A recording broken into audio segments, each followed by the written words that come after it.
Questing here with Gorbad Ironclaw in Total War Warhammer Free Immortal Empires. And for this video, I'm going to use a strategy that Grayan on Reddit made to be able to get this army right here, because this army has a giant and you may want that under your control. So here's what you do. You move Gorbad into ambush stance over here.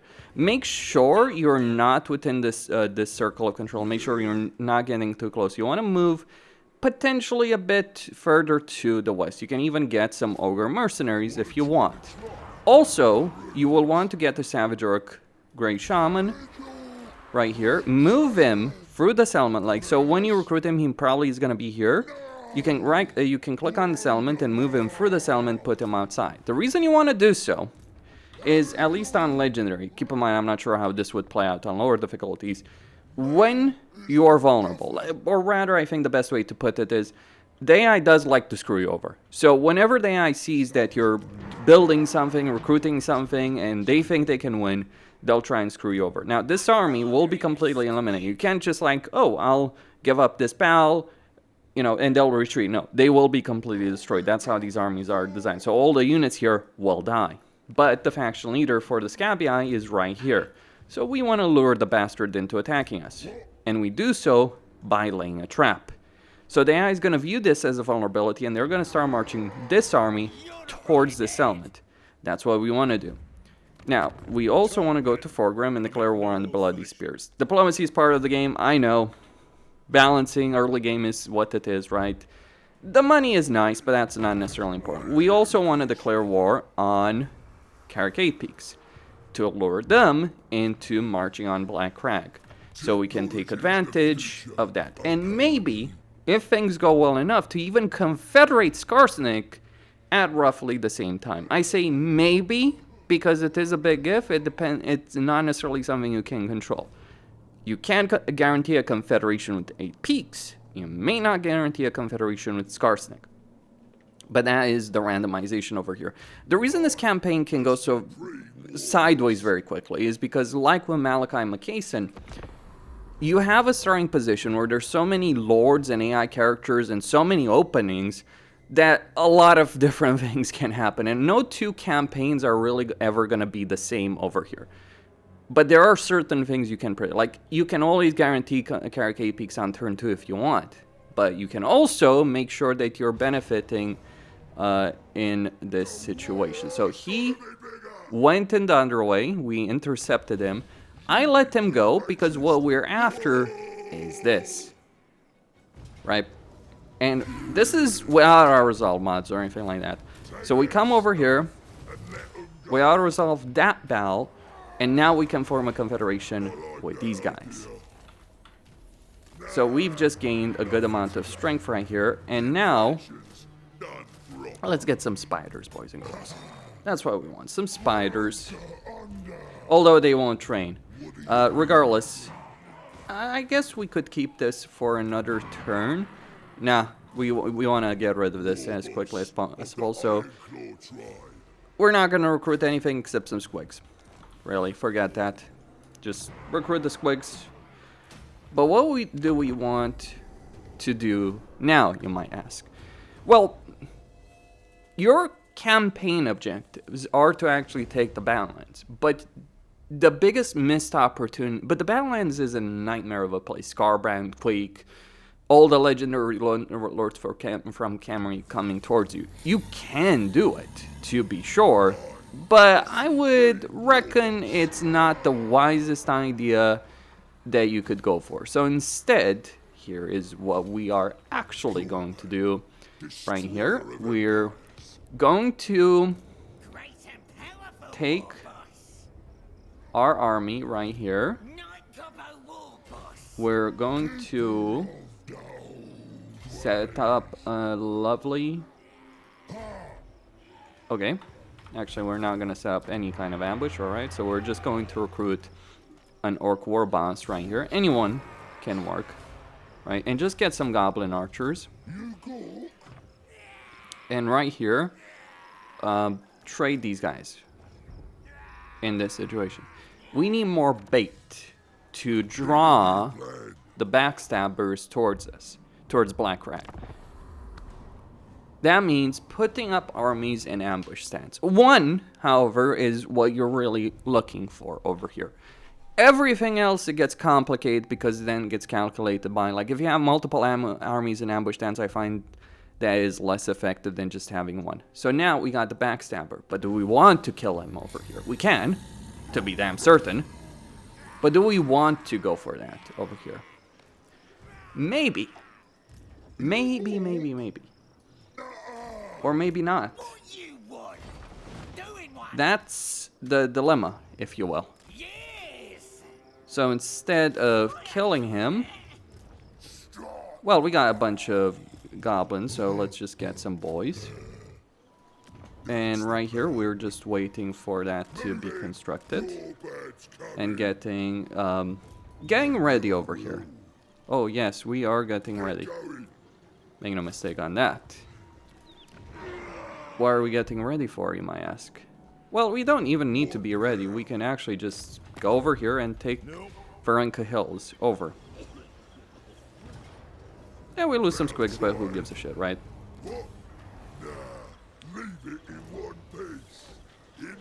And also as Gorbad, we do have global recruitment benefit, global recruitment duration benefit. So here's what we want to do. Keep in mind this is legendary vanilla. We sell Varenka Hills to Scrag, and we have him declare war on Barak Var for a price. Or we declare war on the border princes right here, and even get paid for it. So that's Varenka Hill. Then we have Dalkraz. That gives us a defensive alliance. So Scrag, he's gonna wipe the floor with these guys, isn't he? I'd recommend holding on to this territory for just a bit longer. You kind of want the building right there. So get the gaze of Mork. Get Root Marcher. At this point, you can use Gorbad's Boys if you want to, so that's one tactic. Right here. Another tactic, light them up right here. But we're still waiting. And you can see our little plan worked brilliantly. Brilliantly. And Scrag is such a legendary lord. Oh, but they attack. What will you do? So after a bit of house cleaning, the situation over here is resolved. And you may want to go declare war on the Red Fangs after this. Get a non-aggression pact with Queek. But you gotta be a bit mindful of something over here with the Red Fangs. You do, if Gorfang is leading them, sure, go declare war on them, no problem. But if it's,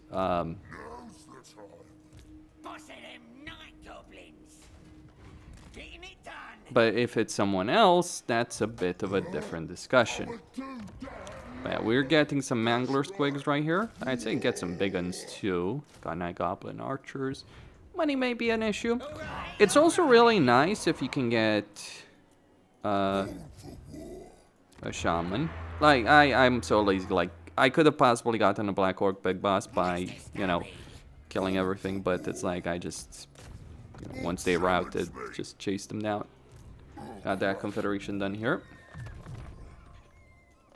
And you can guarantee it, like, either you fight the defensive battle, or you set up an ambush, you hope that works, and fight a field battle, regardless. Like, I admittedly had hoped for something a bit different. See, what I had hoped for in this situation is that Skarsnik would come over here. He can. There is a possibility of Skarsnik coming over here towards Karakate Peaks, and there's no guarantee. That's the randomization.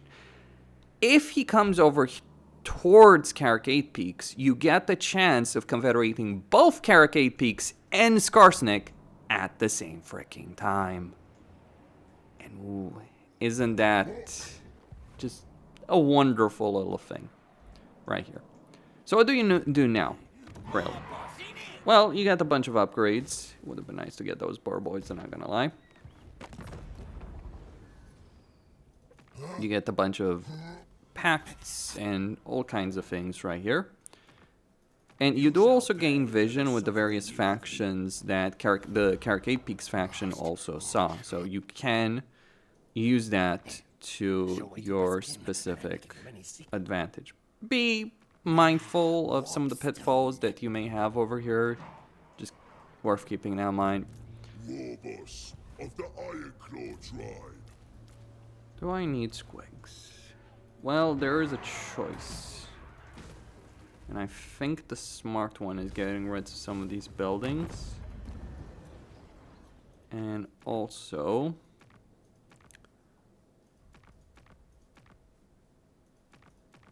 let's see what we got elsewhere.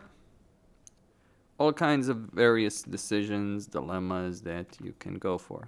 You can even declare war on Malagor to draw him towards your position. 'Cause chances are fairly high that you will have to deal with him one way or another. That's an unfortunate reality. Get rid of an extra army because, yeah, supply lines. This one I'm gonna keep because then there might be a use right here.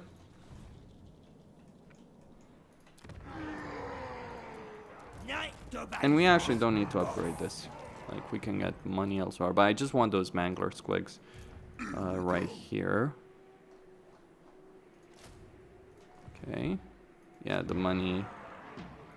Cancel that then. The money situation. Destroyer of empires. Yeah, we can work with that.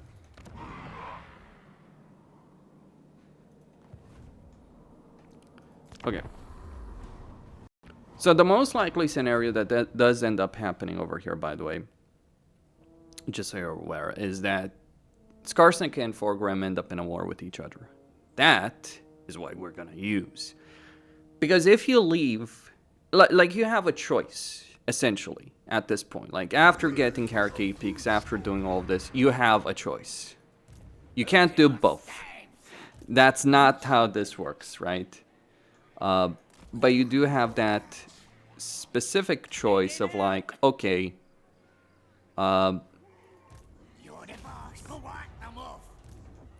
you can either go south or you can go north. Doing both is technically viable. I say technically because realistically doing both is very, very expensive. So you may not have the money for it. What I would argue is, yeah, always get paid by Scrag for all of this. And now go to Queek, declare war on the Red Fangs. He will usually take this territory very quickly.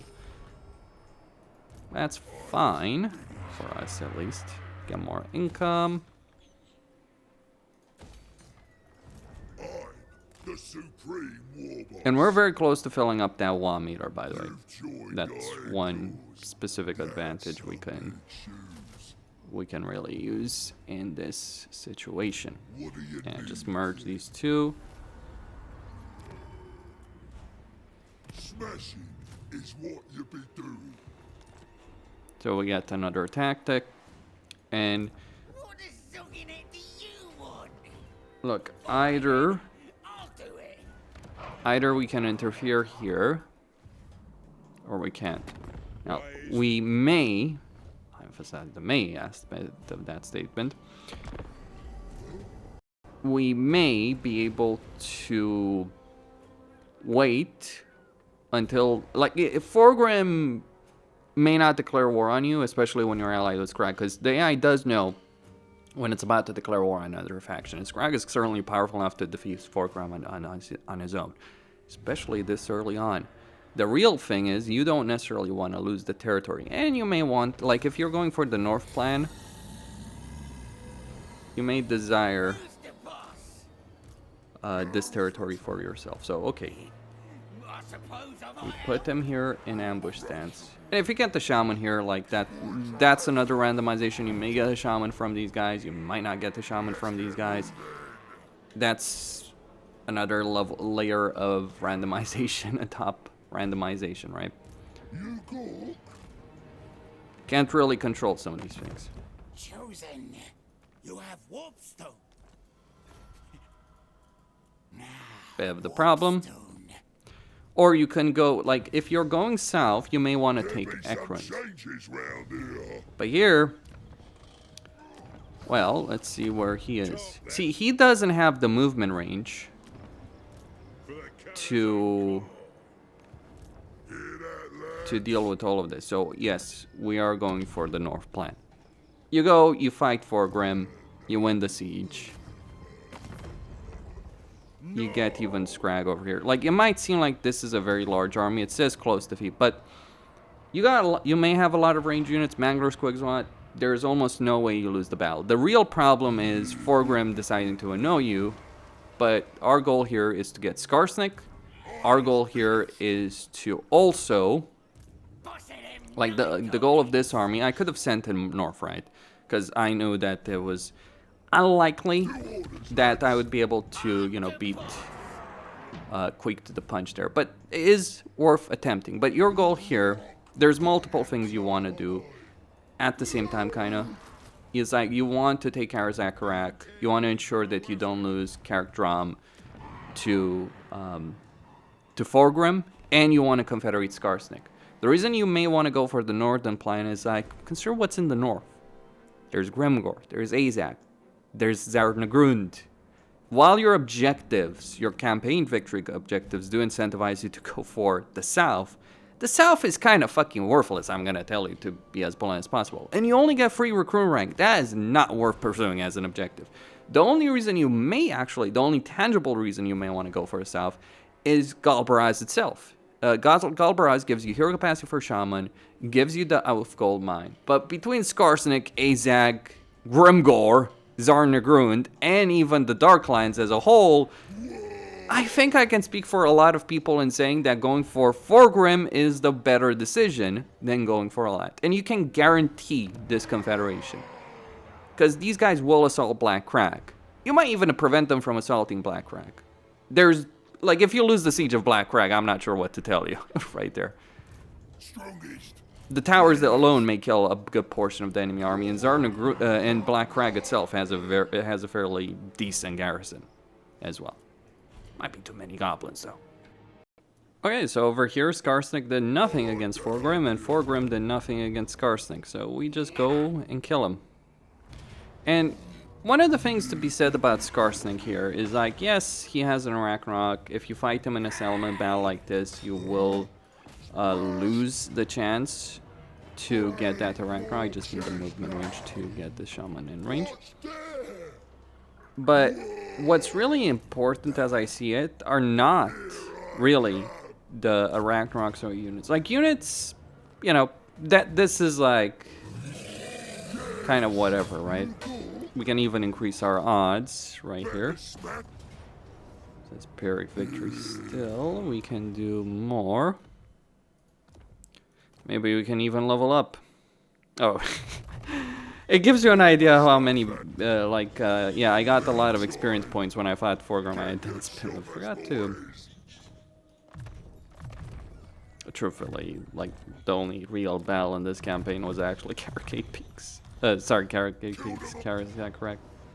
And it's still gonna lose, but, like, that's, or at least with Gorbad's army, the only real battle. You can sack that settlement, just, yeah. And then you form that confederation. And I have right here, if I look at my faction situation, I have 3 shamans. 3. And I took Mount Gorbad, and now I can get the Brightstone Mine. The reason this is useful is beyond the sheer amount of money it gives you, it also gives you mass for squig units. That is the substantial part. That is one variant. I could have made it easier by bringing 2 armies with me instead of sending 1 south over here. I took some territory here. Quake took the rest over here in Caracazol, suffered some casualties, as you can see over there. But he did take all of that. And by the way, Skarsnik has stock stance as a Lord effect. Still, I would say playing Skarsnik is much better than playing Gorbad, because you have stock stance faction line, and it's a much simpler starting position. But hey, you go, you do whatever you want. Like, leadership to 5 goblins, statue of Grom.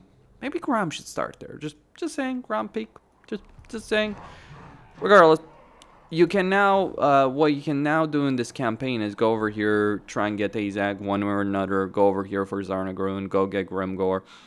And, you know, if you're up for it, you can build armies over here to actually complete the campaign objectives. The real trap in Gorbad's campaign is thinking these campaign objectives are the most important thing. No, winning the campaign actually is. And gaining power is. You can, like, one of the things you could do is take the Forest of Gloom first, sell that to Scrag. The reason you might want to do that before engineering war, before starting a war with Karazak is one, you might have your raw meter full up before you attack Karazak, which means an entire army.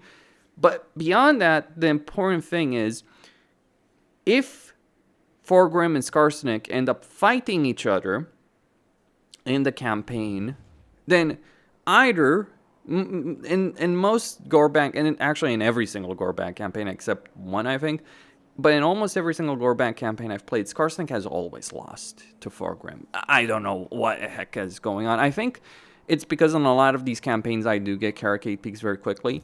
Maybe another strategy would be to not declare war on Caracade Peaks, because obviously that's getting the Backstabber,